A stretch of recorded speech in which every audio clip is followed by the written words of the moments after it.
اهلا بكم متابعين قناه اوتو هيثم في كل مكان. بدايه بشكر اداره معرض اكستريم اوتو بشارع احمد فخري بمدينه نصر لاتاحتهم الفرصه لتصوير العربيه اللي معانا النهارده. العربيه اللي معانا النهارده GAC GS4 موديل 2024، عربيه مصنفه من فئه العربيات الكروس اوفر المدمجه، وبتتقدم لاول مره في الاسواق المصريه من خلال توكيلها المحلي اوتو جميل. والعربيه دي هي الاخت الرابعه للGAC امباو والGAC امكو والGAC امزوم. العربيه دي في الخليج بتعتبر من اشهر العربيات الموجوده في دول الخليج، وبالاخص المملكه العربيه السعوديه، واللي بتعتبر هي العربيه الصينيه الاولى في السعوديه. العربيه دي حاصله على جائزه GD باور لمده 8 سنوات متصله، ودي جائزه خاصه بالمزايا والمواصفات اللي بتكون موجوده في العربيه. بتنافس في السوق المصري عربيات زي السوزوكي فرونكس والشانجان CS 35 بلس والشيري تيجو 7 برو. بتنزل بثلاث فئات من التجهيزات، اول فئه ثمنها مليون 170، وثاني فئه ثمنها مليون 250، اما ثالث فئه ودي الاعلى تجهيزا دي ثمنها مليون 320. والاسعار اللي بقولها لكم دي هي الاسعار الرسميه طبقا لسعر الوكيل ولحظه تصوير الفيديو.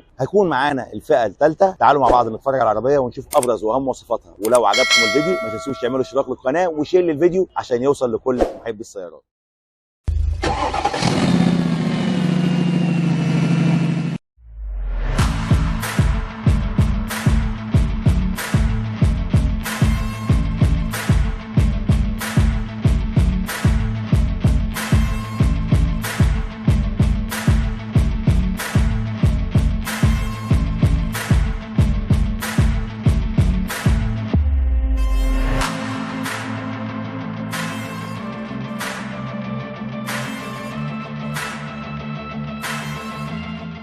بشكل عام لو بصيت على العربيه ككل تلاقي ان العربيه شكلها تقليدي شويه، خطوطها انسيابيه قوي، يعني مفيش فيها اي افتكاسات كتير. بس ممكن لو بصينا كده من الجنب بتاع العربيه هنلاقي في خط حاد ماشي بجنب العربيه كله، ده شويه برضو مدي احساس ان العربيه حجمها عريض. وهي على فكره العربيه عائليه. تعال نبص بقى على الواجهه بتاعه العربيه. واجهه العربيه جايه ضخمه، شكلها كبير، شبكه كبيره جايه كلها بخطوط عرضيه كده جايه من النيكل كروم، فالحقيقه الشبكه شكلها كبير. طبعا هنا علامه الGAC، وهنا في ديفيوزر جاي باللون الفضي برده شكله لطيف، وهنا دي الهوايات اللي موجوده هنا تحت الديفيوزر. مفيش هنا كشافات ضباب، يعني حاطين مكانها بس مجرد حليات بلاستيك، لكن مفيش كشافات ضباب. الاضاءه الاماميه والاضاءه النهاريه بتيجي LED، الاضاءه الخلفيه بتيجي هالوجين. ده غير بقى كمان ان الاضاءه هنا بتعتمد على نظام شعاع او الضوء العالي او اللي هو HMA. ده غير بقى كمان انها بتعتمد على نظام التعديل التلقائي للاضاءه الاماميه. لو بصينا بقى على العربيه من الجنب، اول حاجه لفتت نظري ان الازاز الخلفي مش جاي معتم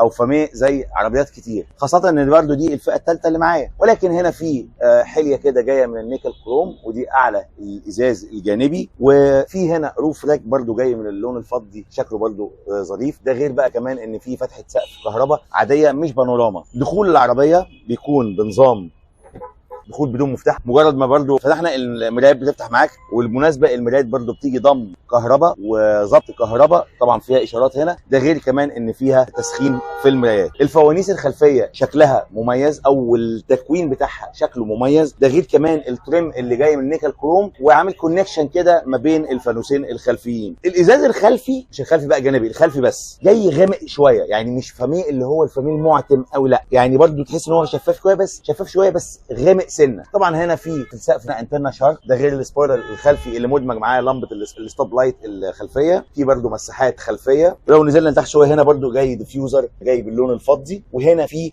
السنسورز بارت الخلفي، وهنا كاميرا الرجوع الخلفيه اللي بتعتبر واحده من الكاميرا المحيطيه ال 360 درجه. لو جينا بقى بصينا على الابعاد بتاعت العربيه فهنلاقي ان العربيه بتيجي بطول كلي 4 متر 54 سم، عرض العربيه متر 86، ارتفاع العربيه متر 69، ارتفاع العتب بيجي 16 سم 1/10، وطول قاعده العجلات بتيجي 2 متر 68. مقاس الجنود بيجي 18 بوصه 225 على 55. جنط بيجي 2 توينز.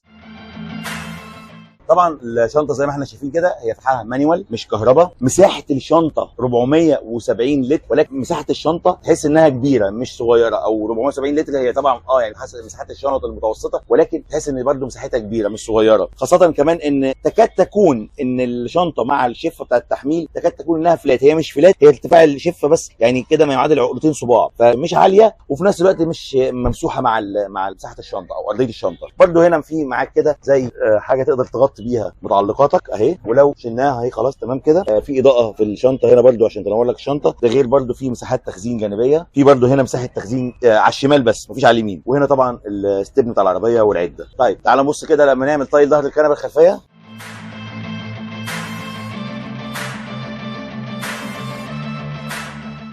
انا عملت طايل ظهر الكنبه الخلفي، طبعا ادت مساحه كويسه واكبر في الشنطه، بس كراسي ما بقتش، او ظهر الكنبه لما نيمناه ما بقاش فلات. يعني بص انا عملها اهو ما فيش، يعني ده اهو ده اخره مش نايمه قوي، يعني في زاويه كده بتاع حوالي مثلا ايه 170 درجه كده. فيعني لو كانت تبقى فلات قوي كده كانت هتدي برده مساحه اوسع للشنطه الخلفيه. هي برده مديه المساحه، بس كان يبقى افضل لو كانت دي الكراسي دي كانت نايمه اكتر. يعني نرجع بقى تاني حاجه زي ما كانت ونشوف بقى الدنيا عامله ازاي. بس تعالوا بقى نشوف اللي نقفل الشنطه، ندخل بقى نشوف المقصوره الداخليه. نشوف الاول المقصوره الاماميه اخبارها ايه. يلا بينا تعالوا.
لما فتحت بقى المقصوره الداخليه، الحقيقه اول حاجه لفت نظري طبعا الكراسي او الفرش بتاع العربيه اللي جاي كله من الجلد، والجلد الفاخر. التصميم بتاع العربيه تحس ان هو راقي جدا. ده غير بقى كمان لما دخلنا العربيه وابتدينا نحط ايدينا بقى على الخامات بتاعت العربيه، لا الخامات ممتازه جدا. الحقيقه ان العربيه من جوه بص هي فيها لاكشري، ولكن يعني تحس ان هو لاكشري كده هادي قوي، لان هي عربيه عائليه الى حد كبير.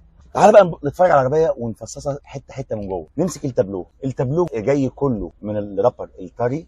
في جزء هنا جاي من الفريم بلاستيك فبر بس شكله حلو، وجاي فيه في النص فريم من النيكل كروم. نفتح كده طيب نتفرج على الشاشه بقى والعداد بتاع العربيه. الشاشه بتاعت العربيه او شاشه الانفوتينمنت في العربيه هنا بتيجي 12 وربع بوصه، تدعم الاندرويد اوتو والابل كار بلاي. ده غير كمان ان فيها الموبايل كونكشن. الحقيقه شكلها حلو جدا لانها مش جايه بشكل مستطيل او شكل مربع، لا دي جايه واخده شكل كده زي يعني عامله زي السهم. شاشه العدادات 12 وربع بوصه برده وديجيتال.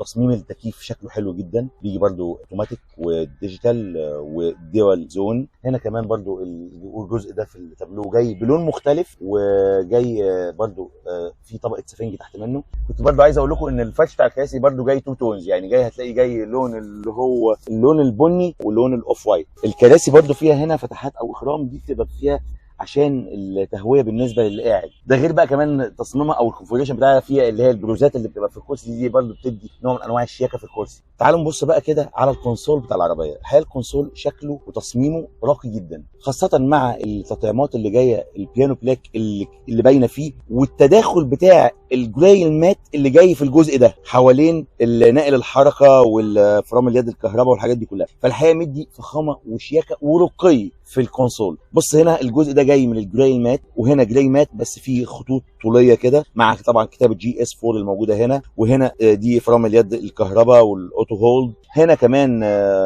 في فتحتين تايب سي اهم، فتحتين تايب سي، ده غير كمان المخرج 12 فولت. وهنا في شاحن وايرلس موجود معانا هنا في الجزء ده. تعالى هنا بقى في 2 كاب هولدرز، ودي علبه التخزين اللي طبعا الجزء ده تقدر تستخدمه كمسند لليد. فالحقيقه كمان لا بص انا عايز اقول لك ان الجلد بتاعها طري جدا جدا، فانت انا حاطط دراعي حاسس ان هو مرتاح جدا. تعالوا بقى نفتحها نشوف ايه وسعها واخباره ايه جوه. نفتح كده ونبص، لا وسعها متوسط يعني كويسه، الوسع بتاعها متوسط، مش كبيره قوي مش صغيره، متوسطه. دي على فكره دي الايكو كمان، عشان لو حبيت تسوق بالنظام انظمه القياده فيها الايكو دي.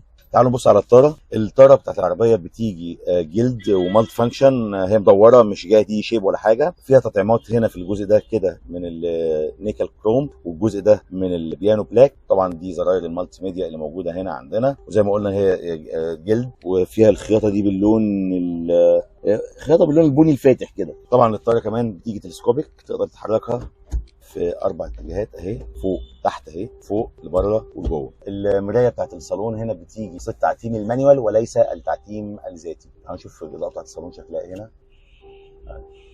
لا الاضاءه هنا شكلها حلو، الكفر بتاع اللمض شكله حلو، بس الاضاءه جايه باللون الاصفر عادي مش LED. وطبعا هنا في مكان لجلاد نظاره. طبعا دي فتحه السقف الكهرباء اهي، فتحه سقف عاديه زي ما اتفقنا، مش فاتحه مش بانوراما. ظبط الكراسي في العربيه، الكراسي الاماميه بالنسبه لظبط الكرسي السائق بيجي ظبط كهرباء، ده غير كمان ان هو فيه تبريد في الكرسي، وبيكون ظبطه في 6 اتجاهات. اما ظبط كرسي الراكب الامامي فبيجي مانيوال، وبيجي ظبط في 4 اتجاهات. تعالوا بقى نتكلم عن البطانه بتاعه الابواب. طبعا برضو نفس الفكره، ان الابواب او البطانه بتاعت الابواب جايه بفكره التو تونز، جايه باللون البني الدارك او الدارك براون او البني الغامق، واللون الاوف وايت. تصميم الباب ما فيهوش حاجات كتير قوي تذكر، غير بقى مفيش اللي برضو اللي هو جاي من الجلد. الجزء ده كله جلد، والجزء ده برضو جلد وجلد جلد. ودي طبعا البورده بتاعت زراير التحكم في الشبابيك والابواب والكلام ده كله. والاكره بتاعت الباب اللي جايه برضو هي بلاستيك طبعا، مطليه بالنيكل كروم. النظام الصوتي في العربيه هنا بيجي 6 سماعات، ودي مساحه التخزين اللي عندنا مساحتها الحقيقه كويسه. تعالوا بقى نرجع المقصوره الخلفيه ونشوف اخبار الوسع فيها ايه. يلا بينا.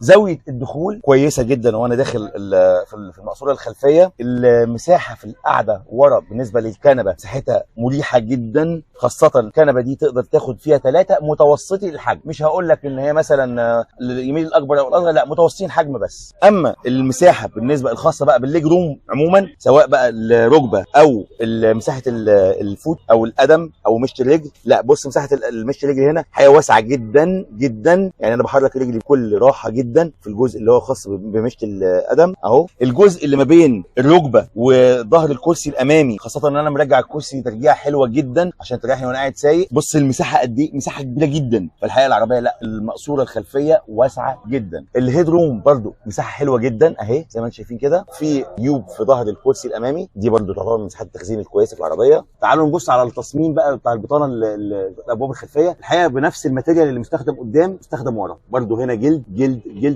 غالبا في عربيات كتير جدا ممكن يعمل لك الجزء ده بلاستيك، لا هنا معمول جلد، والجزء ده جلد جلد. مساحه التخزين اللي هنا صغيره شويه، لكن ينفع تاخد فيها ازازه ميه صغيره برضه، يعني ينفع تحط هنا ازازه ميه صغيره. في برضه هنا الايزوفيكس مثبت كراسي الاطفال. في هنا ارم ريست، في 2 كاب هولدرز اهو. في هنا برضه فتحات تكييف خلفيه، وتقدر تتحكم في سرعه المروحه في فتحات التكييف الخلفيه. في برضه مخرجين USB. اللي مزود الاحساس بالوسع في المقصوره الخلفيه ان مفيش نفق تيس هنا خالص، الارضيه فلات تماما يعني. فده برضو مدي وسع للمقصوره الخلفيه، او احساس بالوسع اكتر في المقصوره الخلفيه. فاضل كده معانا نرجع بقى نتحرك ونشوف الموتور بتاع العربيه ووسائل الامان. يلا ليتس جو.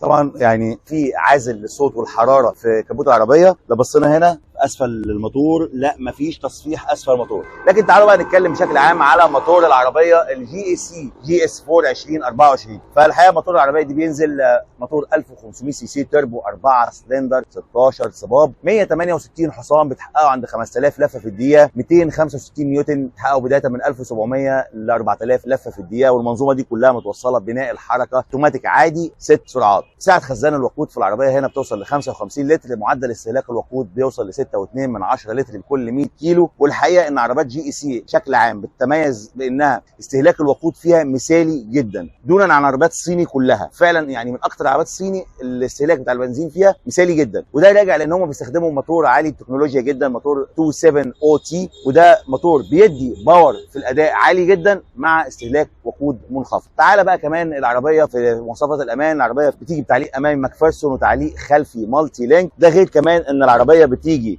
ب4 اير باجز، فيها انظمه فرامل هايله جدا زي الاي بي اس والاي بي دي والاي اس بي، فيها كمان نظام الاستشعار الخطر قبل التصادم اللي هو نظام الاف سي دبليو. ده فكرته قايمه على ان هو بيستكشف المسافه اللي بينك وبين العربيه اللي قدامك ويتخذ الاجراء اللازم قبل وقوع الخطر، او المسافه اللي بينك وبين العربيه اللي قدامك لمنع التصادم. العربيه فيها كمان نظام تاير بريشر مونيتورنج سيستم او نظام مراقبه ضغط الاطارات، كمان فيها فرامل يد كهربائيه، وفيها نظام التحكم في الصعود للمرتفعات والنزول من التلال، فيها حساسات ركن خلفيه وكاميرا محيطيه 360 درجه. بكده نكون وصلنا لنهايه الفيديو الخاص بالعربيه الجي اي سي جي اس 4 موديل 2024. اتمنى يكون الفيديو عجبكم، ولو عجبكم الفيديو ما تنسوش تعملوا اشتراك للقناه وشير للفيديو عشان يوصل لكل محب السيارات. واشوفكم في فيديوهات تانية قريب ان شاء الله، واقول لكم